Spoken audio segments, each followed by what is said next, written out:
मित्रों नमस्कार। मैं अनिल वत्स। नवंबर का महीना कन्या राशि, जिसे अंग्रेजी में वर्गो भी कहते हैं, भूमि तत्व प्रधान, धैर्य की, बुद्धि की राशि, मित्रता बढ़ाने वाली राशि, संगीत से ललित कलाओं में इंटरेस्ट लेने वाली राशि। ऐसे व्यक्ति धैर्यवान हैं, बुद्धिमान हैं, जीनियस हैं, अपनी सोच से अपने जीवन में तरक्की करते हैं। ये महीना कैसा रहेगा आपके लिए, आइए विचार करते हैं। पहली, दूसरी, तीसरी तारीख की यात्रा करते हैं।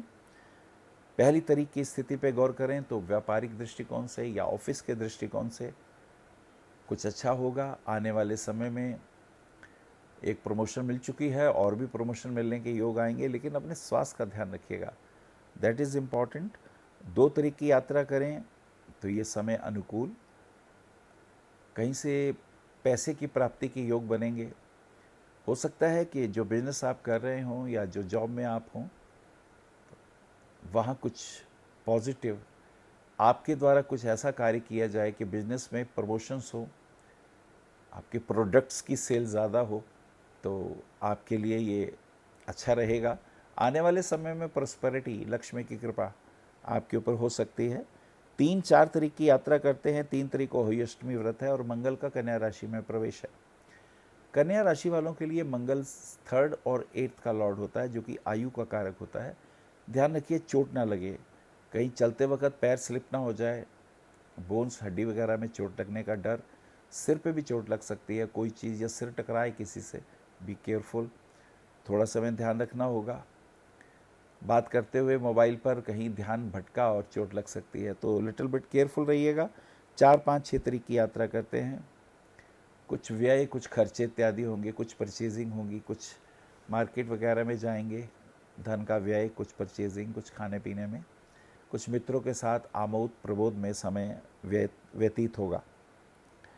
7-8-9 तारीख की यात्रा करते हैं। 7 तारीख का समय अनुकूल और ये समय मिला जुला रहेगा। कुछ कन्फ्यूज़न होगा, कुछ वैचारिक चिंतन होगा, भविष्य की क्या योजनाएं बनानी है उस पर विचार वगैरह होगा। 8-9 तारीख की अगर हम यात्रा करते हैं, 9 तारीख को प्रदोष व्रत है, धनत्रयोदशी भी है, छोटी दिवाली भी कहते हैं। आज के दिन लोग कुछ वस्त्र खरीदते हैं, कुछ सोना चांदी खरीदते हैं, घर में रोशनी प्रकाश करते हैं, कुबेर का ध्यान करते हैं। ओम श्री कुबेराय नमः इस मंत्र का जाप किया जाता है तो धन की वृद्धि होती है। आज के दिन भगवान धन्वंतरी का भी जयंती दिवस है, तो भगवान धन्वंतरी के लिए भी एक मंत्र है, ओम श्री देव चिकित्सक धन्वंतरी देवाय नमः। इस मंत्र का जाप करने से कहते हैं व्यक्ति निरोगी रहता है, शारीरिक कष्ट पास नहीं आते हैं। 9, 10, 11 तारीख की यात्रा करते हैं। 10 तारीख की नरक चतुर्दशी है। भगवान कृष्ण नरकासुर को मारते हैं और उनके कैद से बहुत सी स्त्रियों को, कहते हैं 16,000 स्त्रियों को मुक्ति प्रदान करी थी उन्होंने।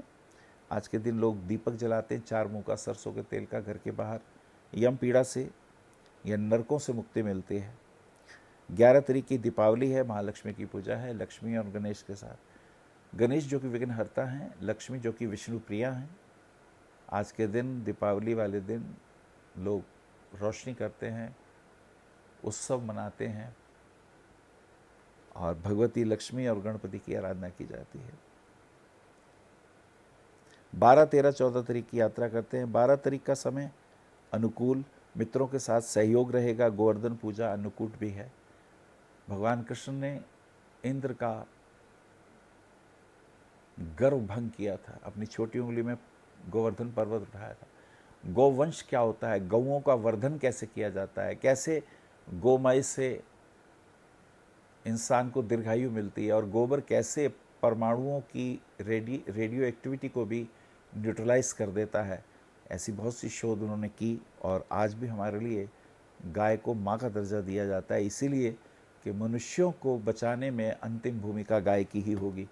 गाय के प्रोडक्टों से ही बहुत कुछ होगा। 13 तारीख को यम द्वितीया, बहनें भाई को तिलक करती हैं और कहते हैं भाई के घर में कोई अकाल मृत्यु नहीं होती और बहनों का सुहाग भी अमर रहता है। और इसी के साथ साथ समय अनुकूल, इस दृष्टिकोण से शुक्र का कन्या राशि में प्रवेश हो जाता है। अब भाग्य का स्वामी आपके लगन में तो आएगा लेकिन नीच का है, तो ऐसी स्थिति में हम गलत निर्णय ले लेते हैं और फाइनेंशियल लॉस हो जाता है। हमारे गलत निर्णय से स्वाभाविक स्वास्थ्य में भी हानि होती है, तो हमें इसका थोड़ा ध्यान रखना है। ये पूरा महीना भर विशेष ध्यान रखें। 14, 15, 16 तारीख की यात्रा करते हैं। 14, 15, 16 तारीख की यात्रा में कहीं खुशखबरी मिलेगी, माँ का स्वास्थ्य ठीक रहेगा, कहीं घूमने फिरने के योग होंगे। और ये भी हो सकता है परिवार में किसी की शादी वगैरह की बातचीत हो, लड़का या लड़की देखने के योग हो, या प्रॉपर्टी परचेस के लिए भी कहीं यात्रा की जा सकती है। 15, 16, 17 तारीख की यात्रा करते हैं। 16 तारीख को सूर्य का वृश्चिक राशि में प्रवेश हो जाता है, तो ऐसा हो सकता है कि भाइयों के लिए, मित्रों के लिए कुछ शारीरिक श्रम ज़्यादा हो जाए, कहीं भाग दौड़ हो, कहीं हॉस्पिटल वगैरह जाना पड़े, तो ये एक योग इसमें स्पष्ट दिखाई देता है। 17 तारीख को बुध का वृश्चिक राशि में प्रवेश हो रहा है, तो ऐसी स्थिति में आपको थोड़ा अपने व्यापारिक दृष्टिकोण से भी बाहर घूमना फिरना पड़ सकता है, बाहर आना जाना पड़ सकता है। स्वास्थ्य के दृष्टिकोण से थोड़ा सा अलर्ट रहिएगा। 18, 19, 20 तारीख की यात्रा करते हैं। बाहर का खाना ना खाएं और सीढ़ियों से उतरते वक्त ध्यान दें कहीं चोट ना लगे। कमर दर्द वगैरह, पैरों में नसों की प्रॉब्लम परेशानी पैदा कर रही है, इसका ध्यान रखने की ज़रूरत है आपको। 21, 22, 23 तारीख की यात्रा करते हैं। वाइफ के साथ छोटी छोटी बातों पे डिस्प्यूट हो सकता है, तो सम्मान एक दूसरे का करें, अच्छा रहेगा। किसी भी बात पर किसी तीसरे व्यक्ति के कारण घर में क्लेश हो सकता है, तो उसका थोड़ा सा ध्यान रखिएगा, ये बहुत इम्पॉर्टेंट भी है। 23 तारीख को तुलसी विवाह है। तुलसी के पेड़ का विवाह स्त्रियां आज के दिन करती हैं, तो उनका, जिन स्त्रियों का विवाह नहीं होता या विवाह होने के बाद पति पत्नी के संबंधों में टकराव होता है, तो उसमें भी लाभ पहुंचता है, भगवान विष्णु की विशेष कृपा आती है। 24, 25, 26 तारीख के साथ साथ व्यापारिक दृष्टिकोण से कुछ नए कॉन्ट्रैक्ट, कुछ नए लोगों से मिलन, और उससे आपको लाभ की प्राप्ति की योजनाएं आगे बनेंगी। और 27, 28, 29 तारीख की यात्रा करते हैं। किसी शुभ कार्यों में धन का व्यय होगा, कहीं घूमने के योग बनेंगे, कुछ परचेजिंग वगैरह दिखाई देती है, मित्रों का सहयोग भी प्राप्त होगा, लेकिन व्यापारिक दृष्टिकोण से या ऑफिस के दृष्टिकोण से कुछ चिंता ज़्यादा रहेगी, उसका हमें थोड़ा ध्यान रखना होगा। 29 और 30 तारीख की अगर हम यात्रा करें, शुक्र का तुला राशि में प्रवेश हो जाता है। तुला राशि में प्रवेश से भाग्य साथ देने लगेगा और समय अनुकूलता से गुजरेगा। जिनका कन्या लगन है उनको हीरा रत्न पहनना चाहिए, जिससे भाग्य की वृद्धि होती है। रिंग फिंगर में पन्ना रत्न धारण करें छोटी उंगली में, स्वास्थ्य ठीक रहता है और बिजनेस पॉइंट ऑफ व्यू से, फाइनेंशियल पॉइंट ऑफ व्यू से ठीक रहेगा। और शनि का दान करें।